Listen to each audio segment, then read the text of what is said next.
Optimiser son bilan. Il est important dans la vie de l'homme de s'arrêter à un moment donné pour faire le bilan. Pas parce que l'on est en fin de course, mais plutôt pour mieux orienter la suite. Lister les moins et les plus, ça peut servir. Avec nos invités de ce soir, nous allons revenir sur les méthodes pour arriver et voir comment se servir de ce point pour évoluer. Merci de nous suivre à la petite causerie de la 2. Bonsoir.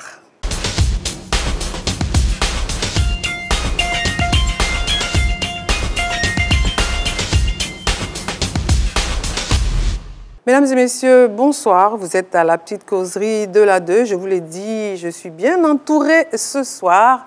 Nous avons monsieur Marius Komoué, faut-il le présenter, président du Conseil national des organisations de consommateurs de Côte d'Ivoire. Bonsoir, président. Bonsoir.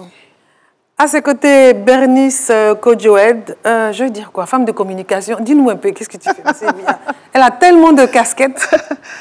Alors, je suis consultante en communication, je suis entrepreneuse, je suis également conférencière et formatrice, et je suis coach visionnaire certifié en réinvention et leadership. D'accord, et elle a un très beau chapeau. Moi, j'ajoute. Bonsoir Olivier Kofi, il est enseignant. Bonsoir Laurence. Comment ça va? Ça va très bien. Assonguesson Bernadette, notre psychologue, est également à notre côté, tout de rouge. Couleur de l'amour. Oui, et de l'heure du bilan aussi. D'accord, donc bonsoir Bernadette. Bonsoir Laurence. Ça va? Oui, très bien. Ok, merci. Alors merci vraiment à tous d'être venus. Qu'est-ce qu'on entend déjà par bilan? Olivier. Eh bien, merci Laurence de me donner la parole. Comme tu l'as si bien dit dans ton intro, eh bien, le bilan, c'est justement l'arrêt qu'on marque après une période donnée de sa vie pour voir ce qui a marché, ce qui n'a pas marché, par exemple. On s'en tient à ça, Bernice? Oui, c'est faire un inventaire, c'est le résumé en fait de ce qu'on est en train de regarder à la fin de l'année ou en début d'année, c'est selon. Voilà, on fait le résumé, on regarde les effets qu'il y a eu, on regarde également les réussites et les réussites moins réussies. Ça fait des redondances, mais je veux dire, moi on fait le point. Oui, on fait le point parce que je ne veux pas dire échec, parce que l'échec, ça nous permet justement d'arpenter la réussite. Voilà. C'est pour ça que je dis les réussites moins réussies. Je vous ai dit qu'elle est coach. Président, quand on parle de bilan, on parle de santé aussi? Oui, on fait une pause. D'abord, on fait une pause soit au cours d'une année, à la fin d'une année, ou même durant l'année. On fait une pause, on fait un récapitulatif de tout ce que nous avons vécu, tant au plan financier, au plan... Vous l'avez dit, de la santé, au plan social, au plan professionnel, dans la perspective, naturellement, de définir de nouvelles motivations, de se projeter, au fin, naturellement, d'atteindre de nouveaux objectifs. En termes de santé, il s'agira donc de pouvoir, naturellement, s'assurer que son état de santé carbure. Bon, là, ça fait plus contrôle, Bernadette. Pas véritablement. Au point de vue santé. Au point de vue santé, mais je pense à la santé physique, mais aussi à la santé émotionnelle et à la santé psychologique. Hein. Parce que généralement, quand on parle, on ne fait jamais le bilan de ce côté-là, surtout émotionnel.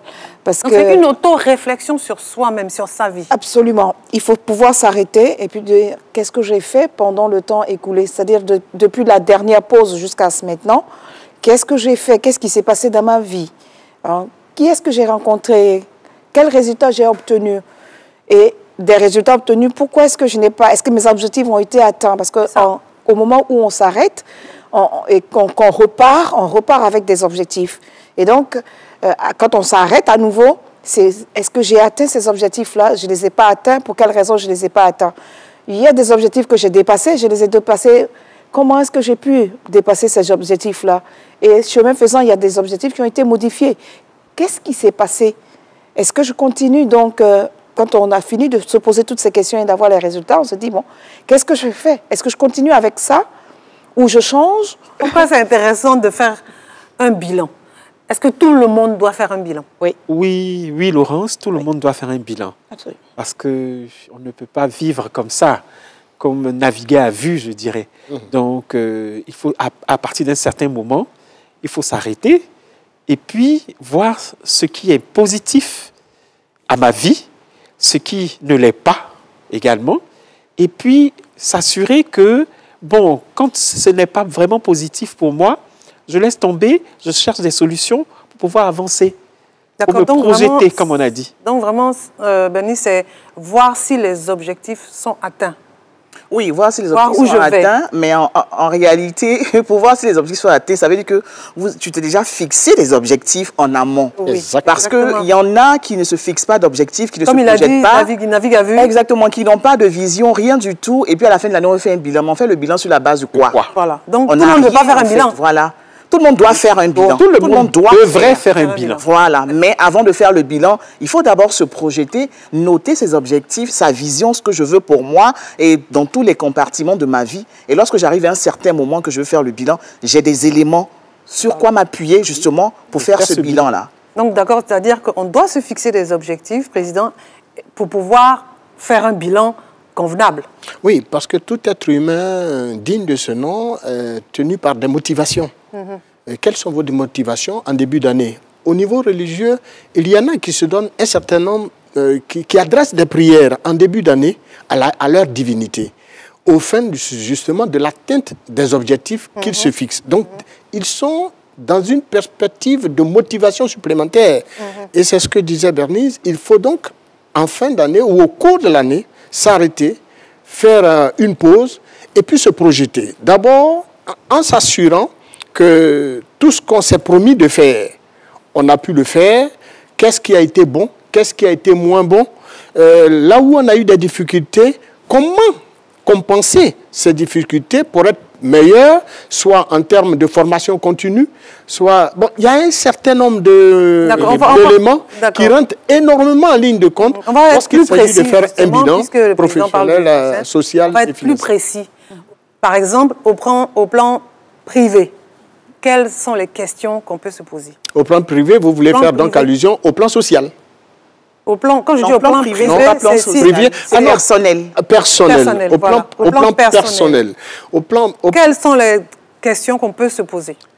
Moi, je dirais par exemple au niveau du couple, au niveau de son On le fait déjà avec le couple, on le fait seul ou à deux?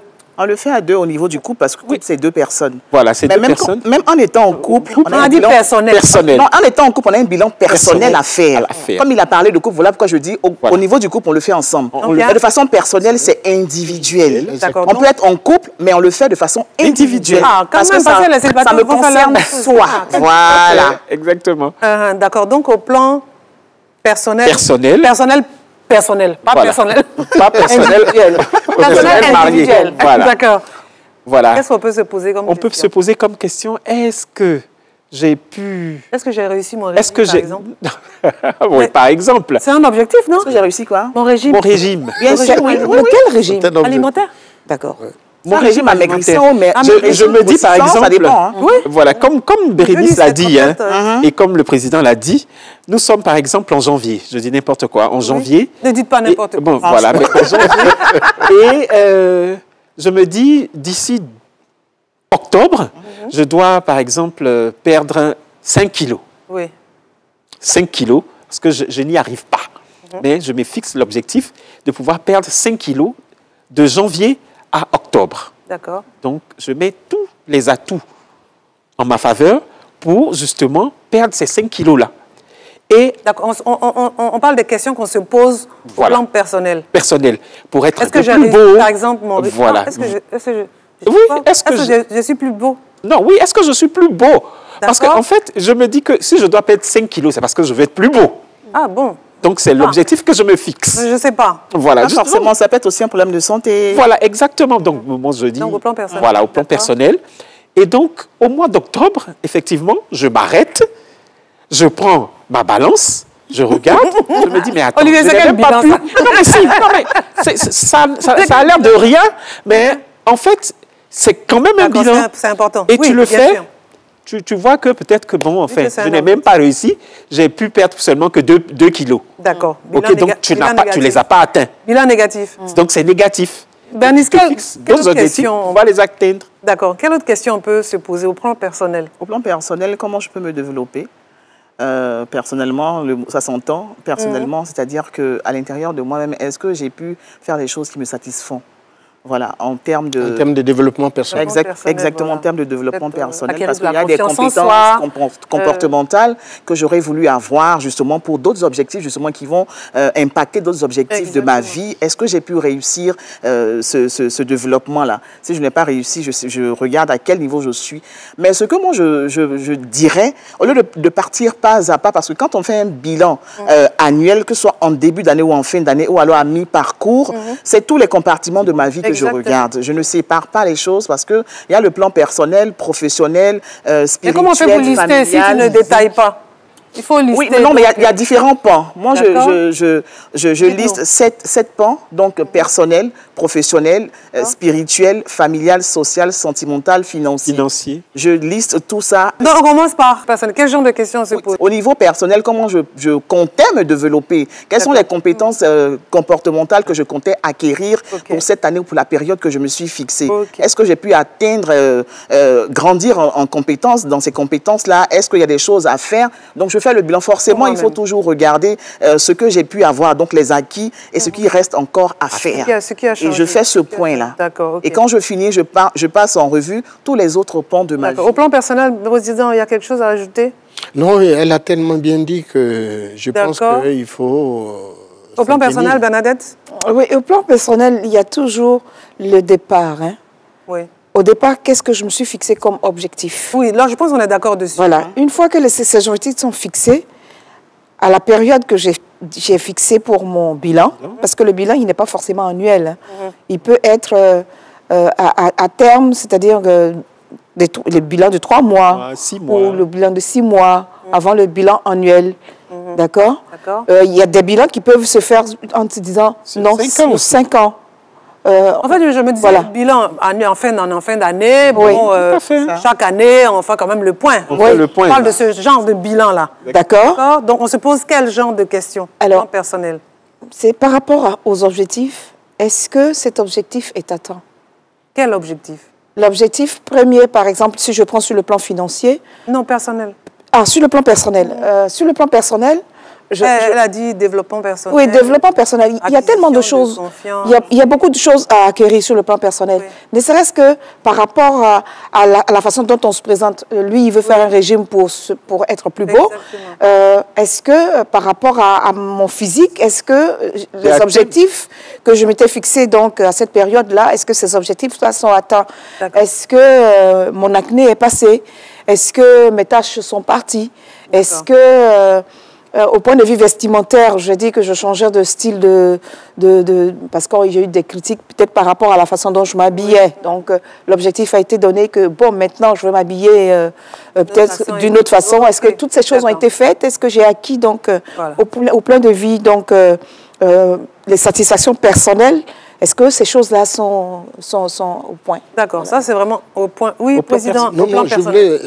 Il faut d'abord faire une précision de taille, c'est qu'au plan personnel, tout dépend du statut de l'individu. Tout dépend de sa situation sociale. Parce qu'un individu, par exemple, qui fait du commerce dans le secteur du vivrier, a sa motivation, a ses ambitions, a ses objectifs à atteindre. Un élève ou un étudiant a ses objectifs, a ses ambitions à atteindre. Par exemple, pour un élève de classe de niveau moyen, qui ambitionne naturellement être l'un des meilleurs de sa classe, doit se fixer des objectifs aux côtés de ses parents et va se mettre régulièrement au travail pour atteindre ses objectifs en tenant compte des moyennes qu'il aurait obtenues et de sa position dans la classe, en termes de classement, que ce soit semestriel, trimestriel ou même annuel. Et donc, pour un fonctionnaire, il s'agira au plan personnel de se demander qu'est-ce qu'il a pu véritablement apporter de plus à sa vie. Au plan professionnel, il faut se projeter également. Pour ceux qui sont en entreprise, c'est de savoir quel est mon profil de carrière, où est-ce que je m'étais promis d'arriver. Est-ce que j'y suis l'époque. arrivé? Ou alors est-ce que je dois faire encore un autre pas? Est-ce que j'ai des formations à faire, des formations complémentaires pour pouvoir atteindre le poste que je souhaite avoir? Est-ce que je suis Voilà. Est-ce que sur la je bonne suis voie? sur la bonne voie? Est-ce que je suis dans le bon secteur d'activité? Est-ce que je suis dans la bonne entreprise? Est-ce que j'ai le bon poste? Il faut se poser tout... Ah oui. oui. C'est compliqué, Il faut se hein? poser Non, toutes non, ces non, Cette questions-là. question, exactement sur le point. D'accord, président, oui. Mais l'entreprise a besoin de rendement. Oui. L'entreprise elle-même se projette avec Oui, ses absolument, responsables. oui, oui. Donc, ne fait que recruter les meilleurs. Exactement. Une entreprise qui est très ambitionnée, qui souhaiterait naturellement devenir, pourquoi pas, une firme, soit nationale ou internationale, mais cette entreprise se fixe des objectifs. Et donc, recrute du personnel qualifié. Donc, le personnel doit se donc, mettre dans ce le- personnel doit se mettre dans le moule Ok. et faire en sorte que sa formation de base lui permettre, par exemple, d'apporter le maximum de ses Exactement. compétences au fait D'accord. de permettre à son entreprise d'aller de l'avant. C'est en cela que Exactement. l'employé, naturellement, se projette, le travailleur se projette de sorte à ambitionner, pourquoi pas, occuper tel autre poste. Exactement. Voilà, si d'ordinaire, il pense que là où il exerce, il aurait été meilleur en occupant d'autres postes, mais encore faut-il, comme elle a dit, et ça, je le souligne encore, la formation. La formation continue qu'il doit naturellement avoir, parce qu'on peut être dans une entreprise et puis poursuivre sa formation pour acquérir des diplômes supérieurs, d'autres compétences, afin naturellement d'occuper des postes supérieurs. D'accord. Donc, vraiment faire le point au plan professionnel. Par exemple, comment on appelle ça? Le bulletin de notation, ça peut servir, Bien sûr. je pense? Oui, ça peut servir. Ça peut servir puisque c'est ton patron qui te note. Qui- Donc, voilà. il y a les carences au Exactement. niveau professionnel. Ça peut servir, ça? Oui, non? ça sert. Ça sert beaucoup, les fiches de notation. Et en entreprise, même dans nos établissements hein, aujourd'hui, on a des fiches de notation qu'on nous présente. Et d'abord, vous vous auto-notez. Vous notez vous-même. Ensuite, Les responsables. les responsables aussi voient à quel niveau vous vous êtes mis. Voilà, vous vous êtes mis. Et si à c'est quel c'est niveau. au bon niveau. C'est au bon niveau, Ah oui, exactement. ah bon. Mais on se met toujours à un niveau qui nous arrange, nous autres, oui. par rapport à ce qu'on a donné à l'entreprise, par rapport aux années qu'on a effectuées dans Donc l'entreprise. ça permet de faire un bilan aussi. Ça permet de faire un bilan. Mais il ne faut pas faire le bilan en fonction de ce qui nous arrange. Non, En du faisant tout. un bilan, il faut Être se poser objectif. les questions et Oui. être honnête Honnête, envers exactement, soi-même. oui. Et aussi au niveau des employeurs, comme il a dit, les employeurs doivent justement évaluer les collaborateurs en fonction des objectifs qu'ils ont fixés aux collaborateurs. Tout à fait. Si vous n'avez pas fixé d'objectifs aux collaborateurs en début d'année, vous vous basez sur quoi pour leur donner des notes? Des notes. Exactement. Donc c'est très important de commencer par là avant. Et le collaborateur, lui, il sait à quoi s'en tenir Oui. parce que vous lui avez dit dès le départ, voici l'objectif que j'attends sa de feuille toi. de route. Exactement. Et à partir de là, on peut le noter et il comprendra en fait la note parce qu'il y a des éléments qui montrent Voilà. Que- qui justifient cette note-là. Exactement. Voilà. Que ça Moi, a je marché, me pas dis, ça. par Oui. exemple, cette année, Oui. j'ai pour objectif de faire, par exemple, 100% dans la classe où je suis professeur principal. D'accord. L'année dernière, j'ai fait 94%. Donc, je me dis, attends, cette année, 94%, je ne suis pas loin de 100%. Donc, mais vous savez, il y a tellement de choses qui rentrent en ligne de compte chaque année Oui. dans Il une faut classe, travailler. dans une école, que quelquefois, ce n'est pas facile. Mais c'est un objectif. Mais c'est un objectif quand même. Il faut D'accord. se projeter un peu plus loin. Oui, Parce que de c'est sûr. 94, tu ne partiras pas à 80%. Ah ben non, ça va pas pas, du là. tout. Au moins à 95. c'est un bilan ou à négatif, 96. tout à fait. Exactement. Bernadette, au plan professionnel. Au plan Objectif noble professionnel, du reste. au plan professionnel, il faut d'abord tenir compte de ce qu'on est. L'employeur et l'employé doivent connaître les objectifs. En tant qu'employé, il y a les objectifs de l'entreprise et de ce que mon patron hiérarchique, d'abord ça part du service dans lequel je suis, les objectifs du service, les objectifs du département, les objectifs de l'entreprise. Donc, tenir compte de tout cela et se fixer donc les objectifs qui ont été fixés par l'entreprise, par le service et par le département. Donc, on tenir compte dès le départ. Ensuite, ces objectifs personnels. Mes objectifs personnels, c'est quoi? C'est je suis à tel niveau Et je sais que par rapport à ce qui a été dit l'année prochaine, il y a un poste qui est vacant. Il y a un collègue qui est décédé. Il y a une... Il a démissionné. Il a démissionné. Il y a un poste vacant. Ça peut être ça aussi, en fait, c'est la vie. Il y a une démission aussi. C'est la vie. C'est vrai. Ou bien c'est pas peur de la mort, ça arrive. Non, on n'a pas peur de la mort, on n'a pas peur. On a envie de vivre le nombre de mots. En positif. Donc, ça peut être un nouveau poste qui se crée parce que l'entreprise veut grandir, veut faire autre chose et tout cela.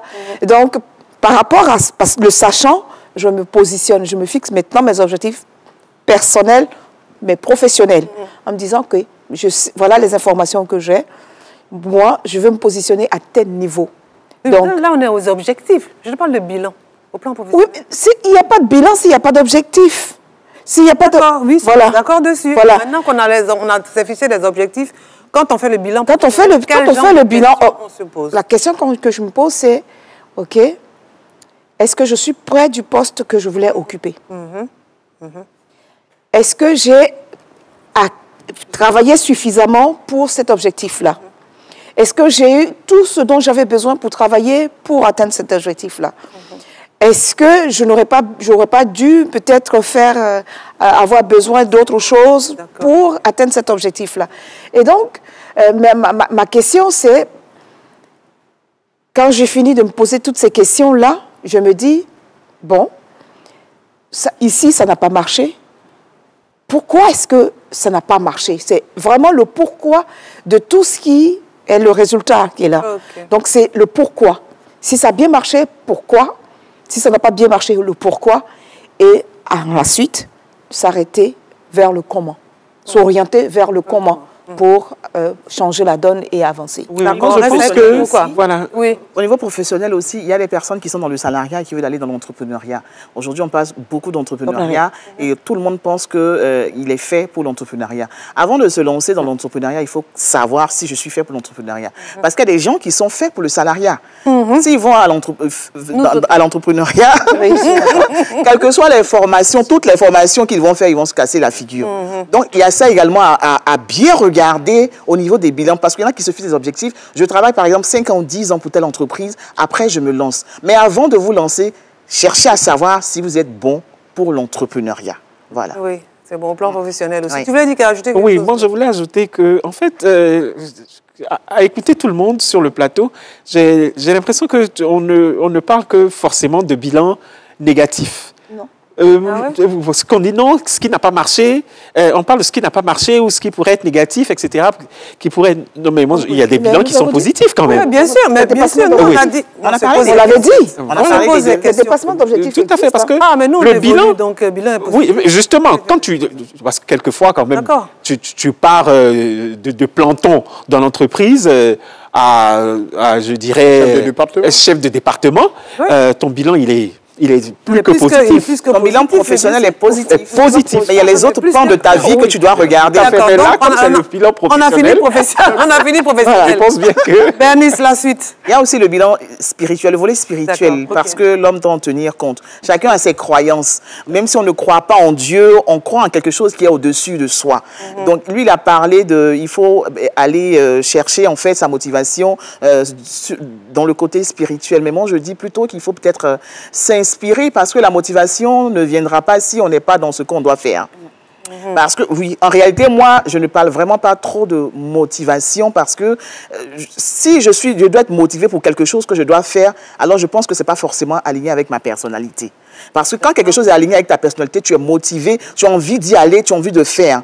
Quand tu es dans un secteur d'activité où tu t'épanouis dans ton travail, tu n'as même pas besoin de motivation. Tu es pressé que le lundi arrive. Moi, j'adore le lundi. Je suis l'une des rares personnes à adorer les lundis parce que le lundi me donne l'occasion de commencer ou de recommencer quelque chose. Parce que j'aime ce que je fais. Mais pour des personnes qui sont dans les secteurs d'activité, dans les entreprises et qui n'aiment pas leur secteur d'activité, qui ne se sont pas bien orientés, qui s'y sont allés parce que, par dépit, ils auront besoin de motivation. Alors, si tu as besoin de motivation, constamment, pose-toi des questions. Fais un bilan à mi-parcours et regarde si tu es à ta place. Regarde si ça te convient, si ce que tu fais est aligné avec ta personnalité. D'accord, ok. On était au spirituel, mais elle est revenue dans le professionnel. Oui. Président, au plan spirituel, vous en avez parlé, vous? Oui, évidemment. Au plan spirituel, vous le savez très bien que moi, il y a certains qui sont très attachés à la spiritualité. Et donc, pour ce faire, soit en début d'année ou même tout au long de l'année, ils confient justement leur destin à la divinité. Ah, d'accord. Ah oui, ils confient leur destin. Faire le bilan au plan spirituel, c'est ça, c'est confier le destin? Mais bien sûr, quand vous avez confié votre destin à la spiritualité pour atteindre tel objectif, soit pour réussir à mon examen, soit pour avoir un emploi, soit pour un avancement, pour connaître une promotion professionnelle, etc. Mais il est bien évident, il y en a même qui font des promesses de revenir vers la divinité pour... Oui, pour être reconnaissant pour ce qu'ils ont obtenu. Donc, au plan spirituel, c'est tout à fait indiqué. Il y en a même qui effectuent des voyages à l'étranger pour aller confier leur dessein à la divinité. Et donc, au plan spirituel, à la fin de tout cela, il va falloir faire le bilan pour savoir si, après tout ça, et les prières qui s'en sont suivies, nous avons pu atteindre... Ah, d'accord, ok. Voilà, d'accord. Voilà. Olivier, il est d'accord avec moi? Oui, moi je suis d'accord. Hein. Je suis d'accord avec le président. Ok, d'accord, Bernadette. Le plan spirituel, schématisé ainsi, moi je ne voyais pas comme ça. Ne me convient pas et ne me convainc pas non plus. Sur le plan spirituel, quand il s'agit d'une divinité, une personne toute puissante et qui peut tout et qui régit tout.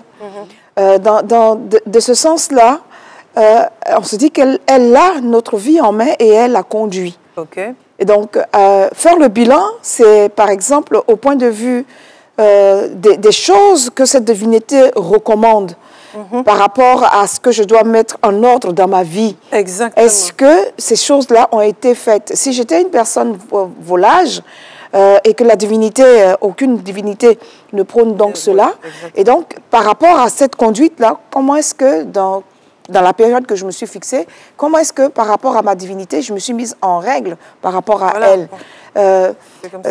Voilà. Comment est-ce que je me suis mise en règle par rapport à cette divinité et par rapport aux d'autres exigences donc, de la divinité? Comment est-ce que je je suis en concubinage, il faut que je sois mariée à l'église. Voilà. Je me rapproche. Est-ce que le président a dit la même chose? C'est ce qu'il a dit. Non, ce que le président a dit, j'ai demandé des trucs à Dieu. J'ai demandé des trucs à Dieu. En fin d'année, je regarde si j'ai fait les bonnes prières que je peux obtenir ce que Dieu... C'est ça, c'est comme ça qu'on a compris. Exactement. C'est ça que j'ai compris. Le bilan spirituel pour moi, c'est de savoir si j'ai, par exemple, je me suis fixé pour objectif de faire des méditations dans la journée, par exemple, 10 fois dans la journée ou 2 fois dans la journée, est-ce que j'ai respecté cette promesse que je me suis faite? Parce que le spirituel nous permet de nous ressourcer, de nous recentrer. On en a besoin. Tout le monde en a besoin. On a besoin de savoir, en fait, de quoi on est fait, de quoi on est constitué, et puis qu'est-ce qui nous pousse, qu'est-ce qui nous donne la force exactement de pouvoir aller faire ce qu'on doit faire, d'aller accomplir, en fait, cette mission que cette divinité nous a confiée. Exactement. Donc, c'est ce bilan-là que je fais, que je regarde. Est-ce que j'ai posé les bons pas? Est-ce que je me suis...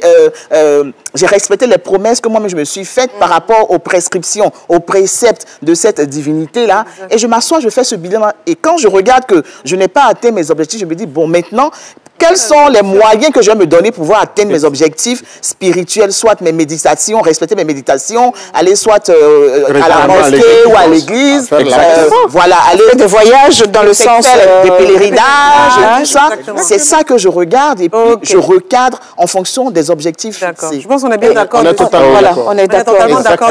Exactement. Ok, on passe à la prochaine étape. Bernice, la prochaine étape, on a dit spirituel, on a fait professionnel, financier, familial. Familial? Oui. Il y a familial. Ça, c'est bon, d'accord, ok, explique-nous. Familial, c'est quoi? C'est pour les célibataires? Familial, c'est pas pour les célibataires. Familial, c'est pour tout le monde, qu'on soit marié ou qu'on soit célibataire. Vous avez une famille? Parce que il y a la famille. On a une famille et on est en Afrique. Le social, on est en Afrique, forcément, on ne peut pas se couper de sa famille. La réalité familiale influe sur notre quotidien. Donc, nous devons regarder, en fait, comment est-ce que nous devons nous tenir par rapport à notre famille? Quelles sont les actions que nous devons mener? Comment est-ce que nous nous comportons par rapport à la famille? Qu'est-ce que la famille attend de nous? Est-ce qu'on attend trop de nous? Est-ce qu'on doit revoir ces objectifs-là? Est-ce qu'on doit leur donner ce qu'on peut? Il y a tout ça qu'il faille revoir et parler avec ces personnes, peut-être qui attendent tout de nous. Parce que en Afrique, quand une seule personne travaille, ça. il y a 10 personnes derrière. Et quand c'est comme ça... Président, à tout un village. Président, vous êtes d'accord avec... Oui, évidemment, la famille compte beaucoup pour nous, surtout pour nous qui sommes les consommateurs. Non, pas forcément. Mais pour tout individu et surtout pour les Africains que nous sommes, la famille est au cœur de nos préoccupations. Donc, c'est tout à fait indiqué qu'en pareille circonstance, au cours de l'année ou à un moment de l'année, on fasse une pause au niveau donc, du bilan familial pour s'assurer qu'on a été quand même aux côtés de la famille. On a souvent été prompt à réagir. Il y a des réunions de famille. Est-ce qu'on y participe? Il y a des obsèques au sein de la famille, des cotisations qui sont levées. Est-ce que chacun y joue son rôle? Bon, est-ce qu'on a soi-même joué son rôle? Est-ce qu'on participe en un mot à la vie de la famille? Voilà. Est-ce qu'en tant que père de famille, on s'occupe bien des soins? On assure son rôle régalien de père de famille en honorant ses engagements sociaux et ses engagements sociaux et ses engagements, j'allais dire, familiaux. Voilà, c'est un peu ça. Bon, quand on dit bilan familial, il ne faut pas surtout entendre, bon, est-ce qu'au niveau de ma famille, bon, j'ai pu aider tel, j'ai pu aider tel. Si vous pouvez, il faut que cela rentre en compte dans votre engagement. Exactement, si l'on peut, c'est ce que j'ai dit. Si l'on peut... On vous attend là-bas, donc ça fait partie du bilan. Mais dès lors que vous êtes dans une famille et que vous avez la possibilité d'aider les vôtres à pouvoir naturellement s'affranchir des vicissitudes de la vie, mais il ne faut pas surtout hésiter. C'est le président de chacun selon ses aptitudes, ses moyens. Absolument. Bernadette. Le bilan familial part déjà de la petite cellule familiale. Exactement. C'est-à-dire le conjoint, le couple et les enfants. D'accord. Déjà à ce niveau-là. Et toutes les personnes qui ont transité dans la maison. C'est-à-dire... Qu'est-ce qu'on peut se poser comme question? Qu'est-ce qu'on peut se poser comme question au point familial? D'abord, est-ce que j'ai rempli... On m'a doté depuis 15 ans, je ne suis pas encore mariée. Qu'est-ce qui n'a pas marché? Ça, c'est la préoccupation de la majorité de nos jeunes sœurs. C'est une jeune sœur, pas forcément. Ici, on t'a doté depuis 15 ans. Pas les hommes en tout cas. C'est nous qui dotons. Il a dû avoir 5 gosses entre-temps. Est-ce que tu as voulu que la dot la dure 15 ans comme ça? Qu'est-ce que... Non, mon qui n'a pas marché. On va se poser la question. C'est ça, justement. On revient au plan sentimental. Au plan familial, donc déjà, s'assurer que par rapport à ma famille, donc aux éléments qui composent ma famille, j'ai assuré mes engagements comme il le fallait, et ainsi de suite, en n'oubliant personne. Et la famille africaine, elle est tellement élastique. Exactement. Elle est tellement élastique que si on veut vraiment faire le plan familial, on risque de s'y perdre. Donc, il faut s'en tenir à des objectifs réalistes. C'est ça qu'il faut faire, justement. Il faut être très pragmatique. Il faut se fixer des objectifs réalistes. Il y a des personnes dans la famille à qui on peut téléphoner. C'est-à-dire que juste le coup de fil, ça suffirait. Une visite pour l'année, ça suffirait. D'autres personnes qui attendraient peut-être des moyens, une aide financière. Il y a d'autres qui attendraient peut-être des vêtements. Donc, il faut vraiment, de tout ce qu'on met dans la famille, là, savoir quels sont les engagements que je peux assurer auprès de toutes ces personnes qui font partie de ce que j'appelle ma famille. Et quels sont ceux que j'ai tenus? Et ce que j'ai tenu. D'accord. Et donc, sinon, la famille peut aller jusqu'au village et jusqu'au canton. On ne va pas s'en sortir. Jusqu'au canton. On va finir vite avec le bilan financier. Le financier, c'est quoi? Le financier, c'est tout simplement tout ce qui a trait à nos actifs et à nos passifs. Voilà, tout ce que nous avons eu, nos avoirs, nos dépenses. Qu'est-ce qu'on a fait avec? Qu'est-ce qu'on a fait avec? Qu'est-ce qu'on a combien? Est-ce que j'ai un panier financier assez solide pour pouvoir me sortir d'affaires à telle ou telle situation? Parce que quelquefois, les imprévus et tout, et tu n'as même pas quelque chose pour justement y remédier rapidement et tout.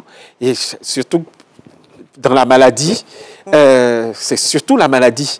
C'est quand on est malade ou quand on a une situation malheureuse, des obsèques qui ne préviennent pas aussi. Il y a tout ça. Il y a tout ça. Donc, il faut avoir justement ce matériel-là financier chaque fois pour pouvoir y Est-ce parvenir. que j'ai pu? Est-ce que j'ai pu? Exactement. Au plan financier. Oui, au plan financier, en fait, c'est de connaître les actifs et puis le passif. Oui. Donc, ce que j'ai, les avoirs, d'accord, et puis si j'ai des dettes, est-ce que j'ai des dettes? Est-ce que les dettes sont énormes? Est-ce que je peux les épurer? À quelle période? On n'a pas peur de crédit. Ils sont super endettés. Le temps que je me donne justement pour pouvoir régler ces dettes-là, et puis avec quelles ressources je règle ces dettes-là, où je puise ces ressources-là, et comment je fais également pour ne pas que j'ai des dettes à mon bilan prochain, parce qu'avoir des dettes, ce n'est pas quelque chose qui est reluisant. Voilà. Et puis également... Il y en a qui dorment tranquille avec. Quand on fait le bilan financier, ce qu'il faut savoir, c'est qu'il faut prévoir les imprévus. Quand on dit qu'il y a des imprévus, c'est pour ça qu'on fait le bilan. Et dans notre bilan financier, nous devons prévoir les imprévus. Il doit y avoir une enveloppe pour les imprévus. Une fois que cette enveloppe est épuisée, c'est épuisé, c'est fini. Donc, on peut ramener cela au quotidien. Si on pense qu'on n'est pas habitué à le faire, on peut ramener ça au quotidien.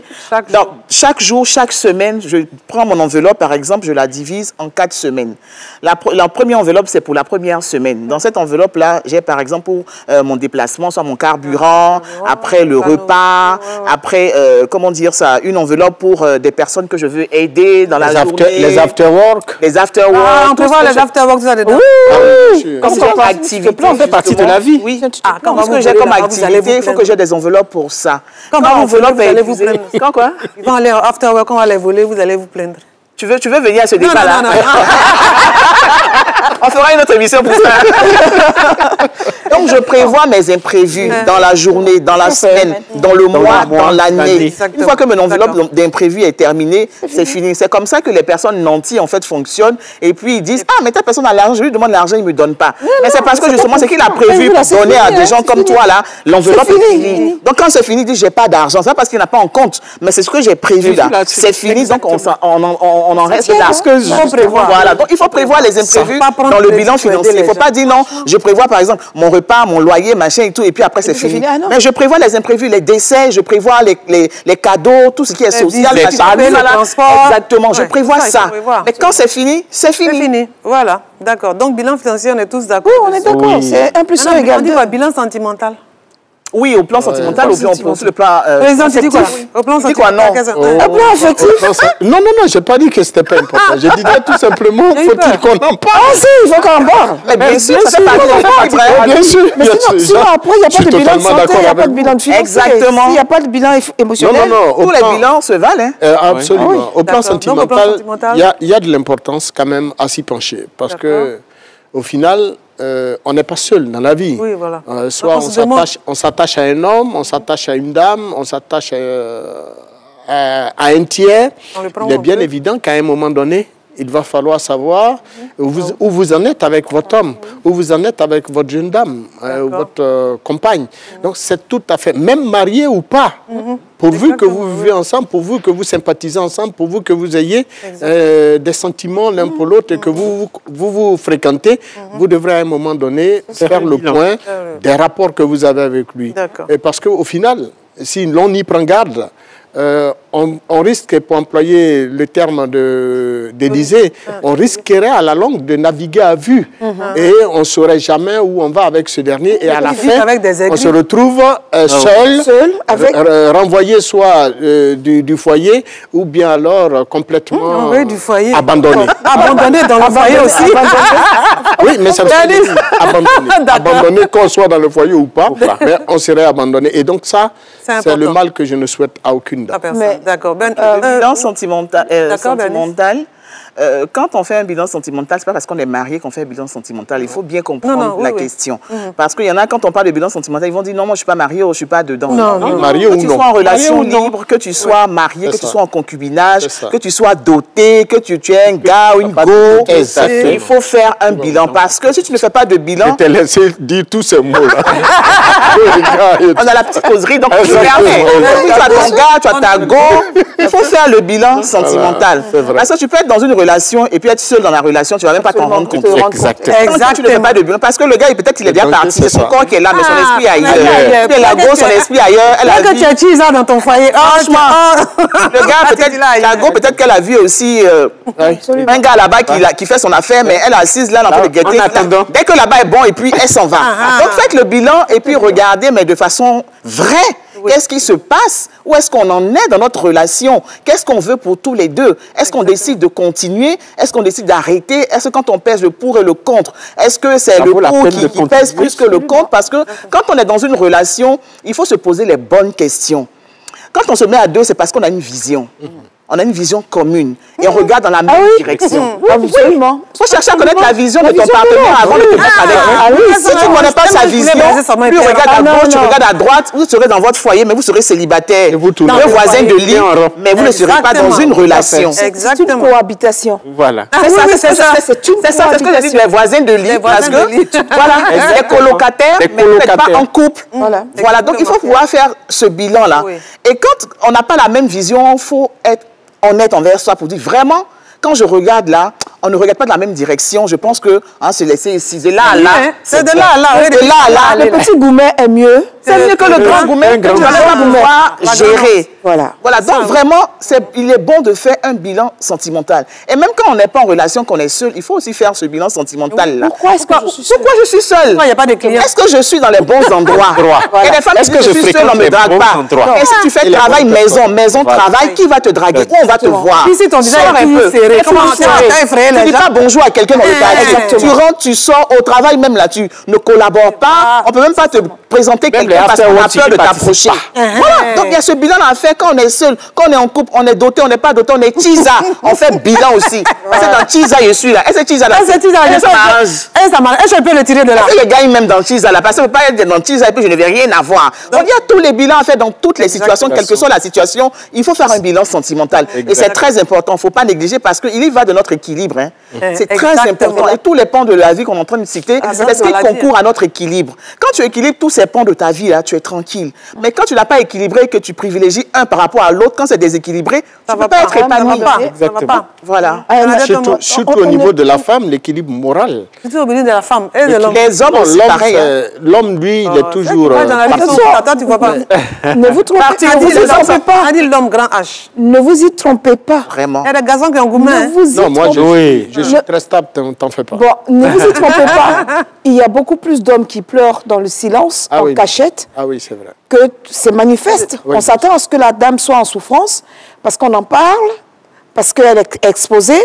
Mais je reçois même des... voilà. Et on voit ça dans la boisson. Il y a des... Exactement. On voit dans la boisson, dans les after-work tous les jours, on est avec des amis pour échanger, pour bavarder, mais en réalité, on a quelque chose qui nous ronge. Oui, bien sûr. On rentre à 2h du matin, exactement. Donc, c'est aussi bien pour les femmes que pour les rentrer à la hommes. maison est infernal pour lui. Ah, Voilà. Exactement. Voilà. Donc, le bilan, fuit son foyer. C'est un problème. le bilan émotionnel est ce qui régule tout ce que nous allons pouvoir faire. Si notre bilan émotionnel, si sur le plan émotionnel, nous ne sommes pas satisfaits, si nous ne sommes pas en équilibre, nous ne pouvons absolument rien obtenir. Totalement d'accord. Nous allons nous tromper sur des objectifs financiers. Nous allons nous tromper sur des objectifs professionnels. Nous allons mettre sur toute autre chose, alors qu'à la base, c'est bien ça. si je ne suis pas en équilibre avec moi-même, si je ne suis pas bien dans mon corps, dans ma pensée et avec la personne avec qui je suis ou avec qui je voudrais être, parce qu'on peut être seul et puis avoir des projections sur une personne et autres et tout ça, si cet équilibre n'est pas atteint, si ce bilan n'est pas fait, mais vraiment sans faux fuyant, on va à la perte. Ah oui. On va véritablement à la perte, notre bateau va couler. Tôt ou tard, le bateau coulera. Est-ce que ce sera le financier? Est-ce que ce sera la santé? Parce que je me suis tellement investie sur le travail pour ne pas... Ce sera déséquilibré. Voilà, on est complètement déséquilibré. D'accord. Et aucune vie ne se construit avec des béquilles. Absolument. On a fait tout le tour. Oui. On a fait tout le tour. Il y a la vie sociale également, vie sociale. qui est très importante. On va finir avec ça parce qu'on n'a plus que 10 minutes. On doit... Non, on peut juste en parler. D'accord, ok. Mais le social rentre dans le familial. Quand on a parlé de la famille. Moi, je dis aussi les deux. Social. Parce que le social, au niveau du social, il y a tout ce qui concerne notre vie associative. Oui, bien sûr. Voilà, c'est différent de familial. Parce que familial, c'est d'autres réalités. C'est vrai que dans certaines familles, il y a certaines familles qui sont très nombreuses et qui se constituent aussi en association. Mais il y a la vie associative qui est très importante et qui permet également d'équilibrer notre vie. Parce que, la vie en société. Voilà, en société. On parle aujourd'hui, au niveau des entreprises, on parle de la responsabilité sociétale des entreprises. Et au niveau personnel également, il faut pouvoir donner quelque chose à la société. Il faut apporter quelque chose à la société parce que chacun de nous a quelque chose à apporter. La responsabilité sociétale de l'individu. Exactement. Donc, il faut en tenir compte dans notre bilan. Est-ce que cette année, j'ai décidé d'appartenir soit à une association, de faire des œuvres caritatives, d'apporter quelque chose à ma cité, à mon quartier, à mon pays, à mon entreprise, à mon continent? Il faut qu'on regarde ce point-là également parce que si chacun de nous met la main à la pâte, on aura quelque chose de plus beau et de plus inspirant. Voilà. Ok, on est d'accord dessus au plan absolument. Social. Oui. Bon, on va conclure alors, puisqu'on a fini de parler de ce bilan. En même temps qu'on a parlé des différents aspects, on a dit comment s'en servir, comment optimiser, puisque c'était ça l'objectif, comment optimiser. Donc nous allons conclure maintenant, Président. Une fois qu'on a fait tous ces bilans-là, on s'en sert comment? Quand on a fait tous les points, c'est important de nous servir de ça pour nous projeter nos objectifs. Pour nous projeter. Et pour définir de nouveaux objectifs, pour l'atteinte de nouvelles ambitions. Et donc, ça nécessite nécessairement qu'on fasse un mea culpa. De ce qui, comme on l'a dit, un bilan, c'est pour savoir qu'est-ce qui a été bon, qu'est-ce qui a été moins bon, qu'est-ce qu'on a pu avoir, qu'est-ce qu'on n'a pas pu avoir, qu'est-ce qu'on a pu... Bon, tout a été dit. Mais une fois tout ce bilan a été fait, l'objectif principal, c'est se faire un mea culpa pour pouvoir se projeter. Si vous avez été régulièrement dans votre service taxé de quelqu'un qui ne respecte pas sa hiérarchie, si vous êtes abonné au retard dans l'entreprise, si vous n'avez pas eu de promotion là où moins incompétent que vous a été promu, mais si à l'école, parce que vous avez passé toute l'année à vous balader, à ne pas étudier, à cet effet, en fin d'année, vous avez échoué à votre examen, mais le bilan, là, quand on s'assoit là, on réfléchit, on se dit, mais et puis on prend des décisions. Pour parler terre à terre. Et donc, on prend des recommandations, on prend des engagements fermes, et alors, on se projette pour l'atteinte des objectifs qu'on n'a pas pu avoir avec le bilan, avec, pardon, ces engagements précédents. Voilà, donc, Bernie, on fixe les objectifs pour faire un bilan, ou on fait un bilan qui nous sert pour faire des objectifs, et puis... c'est un peu... C'est quoi? Alors, on commence par quoi? Quand on s'assoit pour faire le bilan, c'est-à-dire que même pour faire le bilan, il faut se donner du temps pour faire le bilan. Il faut trouver le cadre idéal pour faire le bilan. Il faut prévoir le bilan dans notre programme. Exactement. Voilà, donc on dégage 2 heures ou 3 heures, peut-être à tel moment, chacun décide pour faire le bilan. Se retirer dans un endroit très calme pour faire son bilan, avoir tous les éléments pour pouvoir justement apprécier de façon honnête son bilan. Et il faut définir son bilan, il faut résumer son bilan en une phrase. Le bilan de ce qu'on a vécu, résumer en une phrase, soit l'année des premières fois, par exemple, si c'est la première fois que j'ai fait ci, j'ai fait ça, j'ai fait ci, je résume en une phrase. Et aussi, la période qui va se déterminer, qui va commencer, il faut pouvoir également la résumer en une phrase qui peut être notre vision, qui peut constituer la vision, en fait, de cette période-là. Ça peut être du mois, de l'année ou des 5 ans, et formuler cette vision. Ensuite, quand on fait un bilan, c'est pour savoir si j'ai réussi ou pas.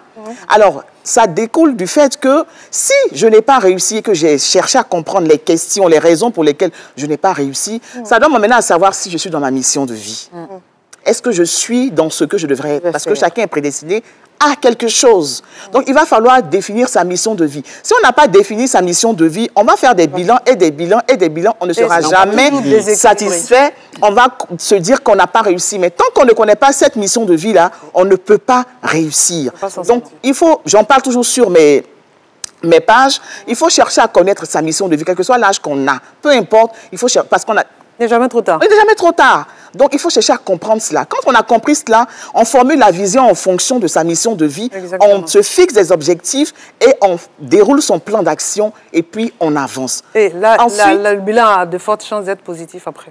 Oui, tu as de fortes chances. Même s'il n'est pas totalement positif, tu sais que tu es dans ta mission de vie. Il y a des choses justement à corriger. Il faut également prioriser la réussite et non le succès. Parce que les deux sont différents. La réussite, justement, ça découle du fait que je suis dans ma mission de vie. Même si je n'ai pas atteint tous les objectifs, je sais que forcément, ce que je fais est aligné avec ma personnalité et je continue. Donc, si je priorise la réussite, et la réussite, elle est personnelle. C'est chacun qui détermine si j'ai réussi ou pas. Mais le succès, c'est ce que tout le monde voit.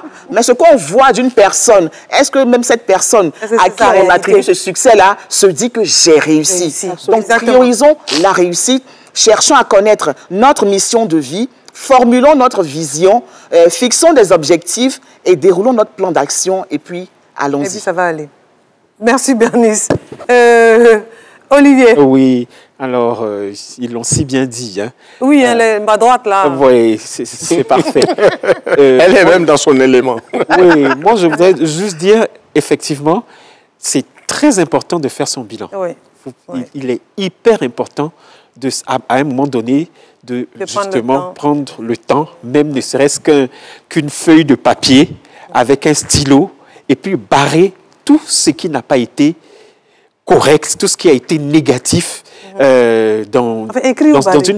barré. C'est-à-dire, tu as tout écrit déjà. D'accord. Tout est déjà écrit, puisque tu viens de faire ton bilan.